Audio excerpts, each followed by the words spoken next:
Hello बच्चों। आज हम जिस पाठ को पढ़ेंगे वो है कक्षा 3 से पाठ नंबर 11। जब मुझको सांप ने काटा। तो चलिए शुरू करते हैं। इसमें हम पहले पाठ को अच्छे से पढ़ेंगे। आपको एक एक शब्द को बहुत ही ध्यान से सुनना है ताकि आपको ये पता चले कि इसका उच्चारण हम कैसे करेंगे। एक दिन मैंने अपने हाथे में एक छोटा सा सांप रेंगते देखा। वह धीरे धीरे रेंग रहा था। मुझको देखते ही वह भागा और वहीं पर पड़े हुए नारियल के एक खोल में घुसकर छिप गया। अब यहाँ पर लेखक जो है वो बता रहा है कि मैंने अपने अहाते में मतलब घर के एक हिस्से में, आंगन में या कोने में एक छोटा सा सांप रेंगते देखा। छोटा सा, वह धीरे धीरे रेंग रहा था। तो रेंगना क्या होता है? क्रोल करना, क्रोलिंग, जैसे छोटे बच्चे करते हैं। जैसे क्रोलिंग करने वाले अलग अलग एनिमल होते हैं ना, सांप भी उनमें से एक होता है। तो वो धीरे धीरे रेंग रहा था। तो लेखक को देखते हुए भागा और नारियल के खोल में छिप गया। मैंने पत्थर का एक टुकड़ा उठाया। किसने? लेखक ने। और उससे नारियल के खोल का मुंह बंद कर दिया। अब लेखक ने क्या किया? पत्थर का एक छोटा सा टुकड़ा उठाया और नारियल के खोल का मुंह बंद कर दिया। उसे लेकर मैं नानी के पास दौड़ गया। कौन दौड़ गया? लेखक अपनी नानी के पास दौड़ा गया। मतलब लेखक अपनी नानी के घर पर रह रहा था। मैंने कहा, नानी देखो, मैंने सांप पकड़ा है। नानी चीख उठी, सांप? वह इतना घबरा गई कि लगी जोर जोर से चीखने पुकारने। नाना ने सुना तो अंदर दौड़े आए। जब उन्हें पता चला कि नारियल के खोल के अंदर सांप है तो उन्होंने मेरे हाथ से छीनकर दूर फेंक दिया। अब नानी जो थी, जब तेज तेज चीखने पुकारने लग गई, जब उसे लगा कि बच्चे ने सांप पकड़ा है। तो नाना ने भी सुना। तो नाना अंदर दौड़े आए और जैसे उन्हें खबर मिली कि हाँ नारियल के खोल के अंदर सांप है तो उन्होंने मेरे हाथ से यानी लेखक के हाथ से छीनकर उसे दूर फेंक दिया। नन्हा सांप बाहर निकल आया और रेंगता हुआ पास की झाड़ी में गायब हो गया।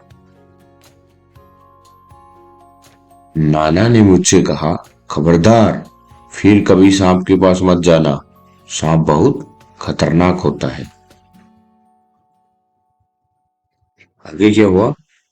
उसी दिन शाम को मैं एक बर को पकड़ने की कोशिश कर रहा था कि उसने मुझे काट खाया। बर क्या होता है? बर एक जानवर होता है मधुमक्खी की तरह, जिसे वास्प कहते हैं, येलो कलर का होता है। वो भी उसके काटने से क्या होता है ना कि थोड़ा स्वेलोइंग हो जाता है, वहां पर सूजन आ जाती है और खुजली होती है, जैसे मधुमक्खी के डंक से होती है। तो वो भी, उसका भी डंक से ऐसे ही रिएक्शन होता है कि वहां पर खुजली होने लग जाती है और दर्द भी होता है। बड़ी जोर से दर्द उठा। क्यों दर्द उठा? क्योंकि लेखक को बर ने काट लिया था। मुझे दर्द से कराहते देखकर नानी ने सोचा कि मुझे सांप ने काट लिया है। मैंने दौड़कर नानी को उंगली दिखाई। उन्होंने जल्दी से नाना को पुकारा। अब जब ये पता चला कि हाँ भाई मैं दर्द से करा रहा हूं, तो नानी को लगा कि मुझे सांप ने काट लिया। क्यों? क्योंकि एक दो दिन पहले ही ये जिक्र किया था कि मैंने सांप को पकड़ा। तो उन्हें लगा कि मैं फिर से प्रयास कर रहा होगा। तो उन्होंने फिर जल्दी से नाना को पुकारा। नाना तुरंत दौड़े चले आए और मेरी उंगली को देखा। जहां पर ने काटा था वहां नीला निशान पड़ गया था। वह चट मुझे गोद में उठाकर बाहर भागे। अब नाना मुझे गोद में उठाकर बाहर की तरफ भागे। बाग और धान के खेतों को पार करके भागते भागते वह अपने घर से दूर एक छोटी सी झोपड़ी के सामने जाकर रुके। वहां पहुंचते ही उन्होंने आवाज लगाई। किसने आवाज लगाई? नाना ने। किसको आवाज लगाई? आगे देखते हैं। एक बूढ़ा आदमी बाहर निकला। जैसे ही नाना ने आवाज लगाई, बूढ़ा सा आदमी बाहर निकला। वह सांप को काटने का मंत्र जानता था। नाना ने उससे कहा, इस बच्चे को सांप ने काट लिया है, इसकी झाड़ फूंक कर दो।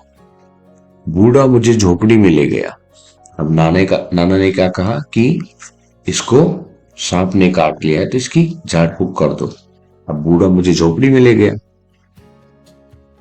उसने मेरी उंगली देखी और बोला, चुपचाप बैठो, हिलना डुलना मत।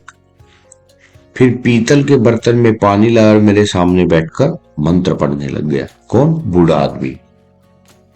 मैं चाहता तो बहुत था कि उस बूढ़े को बता दूं कि मुझे सांप ने नहीं बर ने काटा है। कौन? लेखक जो है बार बार यह चाहता था कि क्यों ना मैं इसको सच बता दूं कि मुझे सांप ने नहीं बर ने काटा है। पर मेरे नाना मुझे कसकर पकड़े रहे, मुझे बोलने ही नहीं दिया। जैसे ही मैं कुछ कहने को मुंह खोलता वह डांट कर कहते, चुप। डर के मारे मैं चुप हो जाता। हमारे पीछे पीछे हमारी नानी भी कई लोगों के साथ वहां आ पहुंची। सब लोग उदास खड़े देखते रहे। अब लेखक उसको सच तो बताना चाहता था कि मुझे सांप ने नहीं काटा, लेकिन नाना जो है उसे बताने ही नहीं दे रहे थे। क्यों? जैसे ही वो मुंह खोलते, लेखक मुंह खोलते अपना, उसके नाना डांट कर बोलते चुप, और डर के मारे फिर चुप हो जाता। जब तक मेरी उंगली का दर्द जा चुका था, फिर भी मुझे वहां जबरदस्ती बैठकर झाड़ फूक करवानी पड़ रही थी। कुछ मिनट बाद बूढ़ा आदमी उठा। उसने उसी बर्तन के पानी में मेरी उंगली धोई और मुझे पिलाया भी। उसने मुझे बोलने से मना कर दिया ताकि दवा का पूरा असर हो। फिर वह नाना से बोला, अब बच्चा खतरे से बाहर है।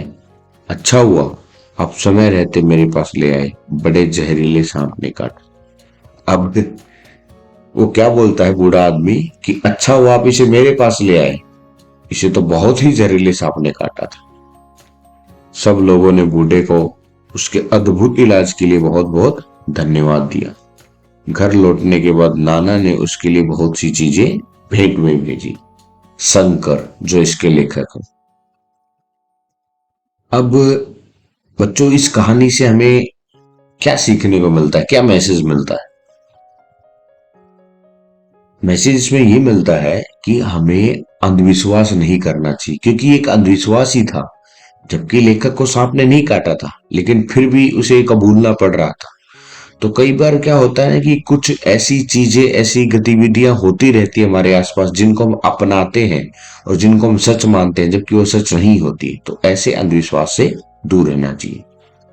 चलिए अब इसमें कुछ क्वेश्चन है, उनको भी थोड़ा डिस्कस कर लेते हैं। पहला क्वेश्चन है, नाना मुझे झाड़ फूक वाले के पास क्यों ले गए? तो इसमें लेखक है, वो क्वेश्चन है उसका कि नाना जो है लेखक को झाड़ फूक वाले आदमी के पास क्यों ले गए? क्यों? क्योंकि नाना को लगा कि इसको सांप ने काट लिया है, तो इसका इलाज करवाने के लिए वो उस झाड़ फूक वाले आदमी के पास ले गए। मैं बूढ़े आदमी को क्या बताना चाहता था? तो लेखक जो है बूढ़े आदमी को यह बताना चाहता था कि मुझे सांप ने नहीं, किसने काटा है? बर ने। नेक्स्ट है, जब सांप नारियल के खोल में घुस गया तो मैंने क्या किया था और मैंने ऐसा क्यों किया होगा? तो इसका आंसर जैसे हमने स्टार्ट में रीड किया था कि जब सांप नारियल के खोल में घुस गया था तो लेखक ने क्या किया था? उन्होंने एक पत्थर के टुकड़े से उस नारियल के खोल को बंद कर दिया था, ताकि सांप उस नारियल के खोल से बाहर ना निकल सके।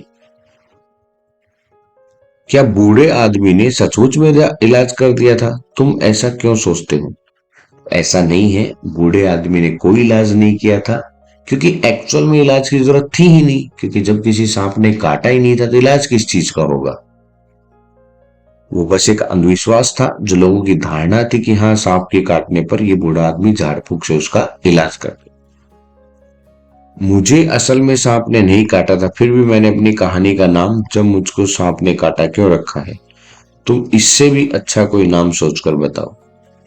लेखक को सांप ने नहीं काटा था, फिर भी उन्होंने कहानी का नाम रखा जब मुझको सांप ने काटा, क्योंकि पूरा का पूरा स्टोरी इसी बात के ऊपर डिपेंड है कि जब मुझको सांप ने काटा। क्यों? क्योंकि जो लोगों का जो अंधविश्वास था इसी बात से बना हुआ था ना, कि इसको सांप ने काट लिया है। तो पूरी स्टोरी इसी एक सेंटेंस के ऊपर घूमती है कि हाँ इसको सांप ने काट लिया है, ऐसा मान लिया गया था, जबकि काटा नहीं था। इस स्टोरी को हम दूसरा भी नाम दे सकते हैं, क्योंकि एक्चुअल में लेखक को जो है एक बर ने काटा था, तो हम ये भी कह सकते हैं कि जब मुझको बर ने काटा, या सांप और बर की कहानी। कुछ भी आप अपने मन से एक मनपसंद ऐसा शीर्षक इसको दे सकते हो, एक ऐसा टाइटल दे सकते हो जो लगे कि स्टोरी को पूरी तरह रिलेट कर रहा है।